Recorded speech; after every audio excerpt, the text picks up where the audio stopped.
Good morning, ma'am, sir. Nandito ako ngayon sa may along Nasugbu-Tuwi Highway para i-feature, ayan, yung mga yan, commercial lots, ayun, na available dito. Minimum cut natin is 1,000 square meters lot. We are accepting LOI na po. So, message lang po kayo para ma-assist namin kayo properly if you are interested po na magkaroon ng business dito sa area na to. So, hanggang dyan po yung commercial lot. Ayun, likod naman po, that is La Vista Subdivision na soon to rise. Ayan. So, perfect po ito. Kasi wala pa po halos dito business.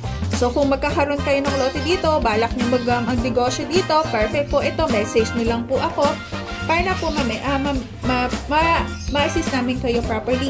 By the way, this is Steven Sinas po ulit from Santa Lucia Global Marketing Incorporated.